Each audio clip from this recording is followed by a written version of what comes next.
Hello guys, എന്തൊക്കെയുണ്ട് വിശേഷം? സുഖമല്ലേ? ഞാൻ ഇന്ന് വന്നിരിക്കുന്നത് ഒരു ഫുഡ് റിവ്യൂ ആയിട്ടാണ്. ശരിക്കും പറഞ്ഞാൽ ഫുഡ് റിവ്യൂ എന്ന് പറയാൻ പറ്റില്ല, കാരണം എൻ്റെ ഒരു സുഹൃത്ത്, എൻ്റെ കൂടെ വർക്ക് ചെയ്യുന്ന ഒരു ഫ്രണ്ട് ഭയങ്കര സ്നേഹത്തോടെ എനിക്ക് ഉണ്ടാക്കി കൊണ്ടുവന്ന ഫുഡാണ്. അപ്പോൾ അത് നമ്മൾ റിവ്യൂ ചെയ്യുന്നത് ശരിയല്ലല്ലോ. അപ്പം ജസ്റ്റ് ഒന്ന് ഫുഡ് ടേസ്റ്റ് ചെയ്യുന്ന ഒരു വീഡിയോ ആണ് കേട്ടോ. ഇത് ഞാൻ വീഡിയോ എടുക്കാൻ കാരണം എന്താണെന്ന് വെച്ചാൽ ഞാനും പുള്ളിക്കാരിയും കൂടെ വർക്ക് ചെയ്തുകൊണ്ടിരിക്കുന്ന സമയത്ത് ഇങ്ങനെ നമ്മൾ ഫുഡിൻ്റെ കാര്യമൊക്കെ സംസാരിച്ചുകൊണ്ടിരിക്കുകയായിരുന്നു. പുള്ളിക്കാരി ഇംഗ്ലീഷുകാരിയാണ്. അപ്പോൾ ഇവിടുത്തെ ഇന്ത്യൻ ഫുഡും ഇംഗ്ലീഷ് ഫുഡും അങ്ങനെയൊക്കെ നമ്മൾ സംസാരിച്ചുകൊണ്ടിരിക്കുകയായിരുന്നു. അപ്പം അവർക്ക് ഇന്ത്യൻ ഫുഡ് ഭയങ്കര ഇഷ്ടമാണ്. അപ്പോൾ അവരെന്നോട് ചോദിച്ചു, യോർക്ക്ഷയർ പുഡിങ് കഴിച്ചിട്ടുണ്ടോ എന്ന് ചോദിച്ചു. അപ്പോൾ ഞാൻ പറഞ്ഞു, ഐ എം റിയലി സോറി, 3 വർഷമായി ഇവിടെ താമസിക്കാൻ തുടങ്ങിയിട്ട്, പക്ഷേ ഞാൻ ഇതുവരെ യോർക്ക്ഷയർ പുഡിങ് കഴിച്ചിട്ടില്ല എന്ന് പറഞ്ഞു. അപ്പോൾ ഒരു ഇതുവരെ കഴിച്ചിട്ടില്ലേ? കാരണം എന്താ വെച്ചാൽ ഞാൻ 3 വർഷമായിട്ട് താമസിക്കുന്നത്, നിയർലി 3 ഇയേഴ്സ് ആയിട്ട് ഷെഫീൽഡിലാണ് താമസിക്കുന്നത്. അപ്പോൾ ഷെഫീൽഡ് എന്ന് പറയുന്നത് യോർക്ക്ഷയറിൽ വരുന്നതാണ്, അതായത് സൗത്ത് യോർക്ക്ഷയറാണ് കൗണ്ടി വരുന്നത്. അപ്പം ഇംഗ്ലണ്ടിലെ ഭയങ്കര പോപ്പുലർ ആയിട്ടുള്ള ഒരു ഡിഷാണ് ശരിക്കും പറഞ്ഞാൽ ഈ യോർക്ക്ഷയർ പുഡിംഗ് എന്ന് പറയുന്നത്. അപ്പോൾ യോർക്ക്ഷയറിൽ താമസിച്ചിട്ട് ഇതുവരെ യോർക്ക്ഷയർ പുഡിംഗ് കഴിച്ചിട്ടില്ല എന്ന് പറഞ്ഞപ്പോൾ അവർക്ക് ഭയങ്കര അത്ഭുതമായിപ്പോയി. അപ്പോൾ പറഞ്ഞു, ഒരു കാര്യം ചെയ്യാൻ, ഞാൻ ഉണ്ടാക്കിക്കൊണ്ടുവരാം, കഴിച്ച് നോക്കുകയെന്ന് പറഞ്ഞു. ഞാൻ പറഞ്ഞു, അയ്യോ അതിന് വേണ്ടിയിട്ട് ഇപ്പം കഷ്ടപ്പെട്ട് ഉണ്ടാക്കുകയൊന്നും വേണ്ട എനിക്ക് വേണ്ടിയിട്ടെന്ന് പറഞ്ഞു. പക്ഷെ അവർ പറഞ്ഞു, ഇല്ല ഞാൻ എന്തായാലും ഉണ്ടാക്കിക്കൊണ്ട് വരും, എന്നിട്ട് ട്രൈ ചെയ്ത് നോക്ക് എന്ന് പറഞ്ഞു. അപ്പോൾ അങ്ങനെ അവർ ഇന്ന് എനിക്ക് ഡ്യൂട്ടിക്ക് വന്നപ്പം എനിക്ക് ഉണ്ടാക്കി കൊണ്ടുവന്നതാണ് കേട്ടോ ഒരു ബോക്സ് നിറയെ യോർക്ക്ഷയർ പുഡിങ്. ഈ യോർക്ക്ഷയർ പുഡിങ് എന്ന് പറയുമ്പോൾ നിങ്ങൾ നമ്മുടെ നാട്ടിലെ പോലത്തെ സ്വീറ്റ് ആയിട്ടുള്ള ഡിഷ് അല്ല കേട്ടോ യോർക്ക്ഷയർ പുഡിങ്. ഇത് ആക്ച്വലി പ്ലെയിൻ ഫ്ലോറും എഗ്ഗും പിന്നെ മിൽക്കും കൂടെ മിക്സ് ചെയ്തിട്ട് നമ്മൾ ഈ പാൻ കേക്കൊക്കെ ഉണ്ടാക്കുന്ന ഒരു ബാറ്ററില്ലേ, ആ ഒരു പരുവത്തിലുണ്ടാക്കിയിട്ട് ബേക്ക് ചെയ്തെടുക്കുന്ന ഒരു ഡിഷാണ് ആക്ച്വലി യോർക്ക്ഷയർ പുഡിങ് എന്നത്. ഞാൻ കാണിച്ചു തരാമേ. ഇപ്പോൾ ഇതാ ഒരു ബോക്സിലൊക്കെ ആക്കി എനിക്ക് തന്നു വിട്ടതാണ്.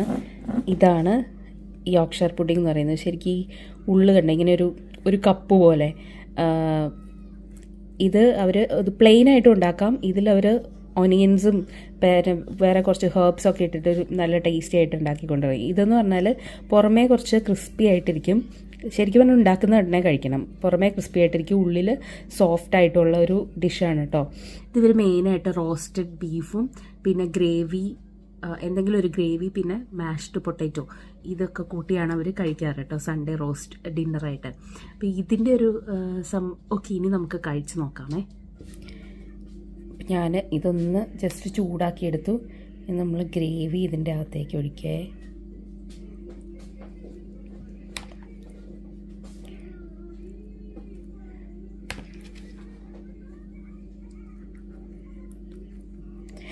നെയ്തൻ പിന്നെ ഇതൊക്കെ കഴിച്ചിട്ടുണ്ട്, കാരണം അവൻ സ്കൂളിൽ നിന്ന് ഇവർക്ക് ഇതൊക്കെ കൊടുക്കാറുണ്ട് ഫുഡ്. അതുകൊണ്ട് അവൻ കഴിച്ചിട്ടുണ്ട്, അവന് ഇഷ്ടമുള്ള ഫുഡാണ്. കുറച്ച് ഞാൻ മാഷ്ഡ് പൊട്ടാറ്റോയും എടുക്കട്ടെ. അത് ഗ്രേവി എടുത്ത സ്പൂൺ കൊണ്ടൊക്കെ ആയതുകൊണ്ട് അതേ കളറിലിരിക്കുന്നത്. ഓക്കെ, ഇനി നമുക്ക് കഴിച്ച് നോക്കാം. ശരിക്കും മുറിച്ചൊക്കെ ഒരു സ്പൂണും ഫോർക്കൊക്കെ വെച്ചിട്ട് കഴിക്കേ. നമുക്കിപ്പോൾ ഇങ്ങനെ കഴിച്ച് നോക്കാമേ. കുറച്ച് ഞാൻ ആ പൊട്ടാറ്റോ ഇതിൻ്റെ അകത്ത് വയ്ക്കട്ടെ.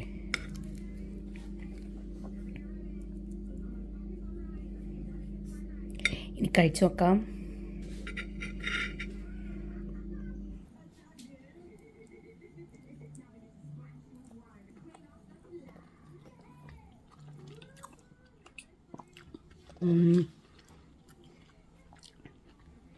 സത്യം പറഞ്ഞാൽ നല്ല ടേസ്റ്റ് ഉണ്ട്.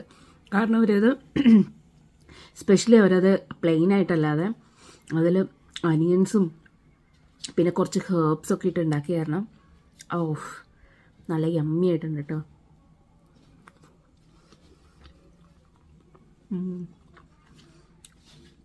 ഈ സത്യം പറഞ്ഞാൽ നമുക്ക് എന്ത് ഗ്രേവി വേണമെങ്കിലും കൂട്ടി കഴിക്കാം. ഭയങ്കര പോപ്പുലർ ആയിട്ടുള്ള ഡിഷാണ് ഇവിടുത്തെ. പക്ഷെ എല്ലാവർക്കും ഇഷ്ടപ്പെടണമെന്നില്ല. കാരണം എന്ന് വെച്ചാൽ ചിലരുണ്ട് നമ്മുടെ കേരള ഫുഡ് മാത്രം അത്രയും സ്പൈസി ഒക്കെ ആയിട്ടുള്ള അങ്ങനത്തെ ഫുഡ് മാത്രം ഇഷ്ടമുള്ളവർക്കാണെങ്കിൽ ചിലപ്പം ഇഷ്ടപ്പെടണമെന്നില്ല. പക്ഷെ ഞാൻ ഒരുവിധം എല്ലാ ടൈപ്പ് ഫുഡും ട്രൈ ചെയ്യുന്ന ആളാണ്. അപ്പം എനിക്ക് ഈ മൈൽഡായിട്ടുള്ള ഫ്ലേവേഴ്സ് വരുന്നതും ഇഷ്ടമാണ് കേട്ടോ. ഇതെനിക്ക് തോന്നുന്നത് എല്ലാവർക്കും ഇഷ്ടമാകുമെന്ന് എനിക്ക് തോന്നുന്നത്, കാരണം നല്ല ടേസ്റ്റ് ഉണ്ട്.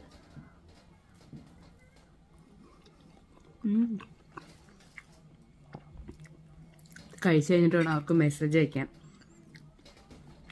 താങ്ക്സ് ഒക്കെ പറഞ്ഞിട്ടോ. ഓൾറെഡി താങ്ക്സ് പറഞ്ഞു. പക്ഷെ കഴിച്ചു കഴിഞ്ഞിട്ടും ആ ഒരു അഭിപ്രായം അവർക്ക് കേൾക്കുമ്പോൾ ഒരു സന്തോഷമല്ലേ. ഇത്രയും കഷ്ടപ്പെട്ടുണ്ടാക്കിക്കൊണ്ട് വന്നല്ലേ. ഞാൻ ഫ്രണ്ടെന്ന് പറഞ്ഞു, പക്ഷെ പുള്ളിക്കാരത് 60 സംതിങ് ആണ് കേട്ടോ ഏജ്. അവരങ്ങനെയാണ്. നമുക്ക് ഇവിടുത്തെ ഒരു പ്രത്യേകത എന്ന് വെച്ചാൽ അങ്ങനെ സ്നേഹം ഉണ്ടെങ്കിൽ അവർ നമുക്ക് എന്ത് വേണമെങ്കിലും ചെയ്യും. ഭയങ്കര കാര്യമാണ്.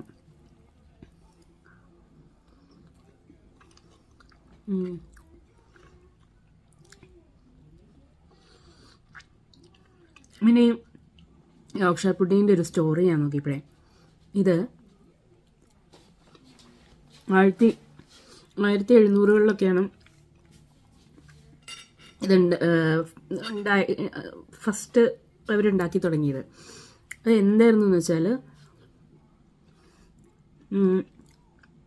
പണ്ട് ആ കാലഘട്ടത്തിലൊക്കെ അന്ന് മീറ്റിന് നല്ല റേറ്റാണ്, ഭയങ്കര എക്സ്പെൻസീവാണ്.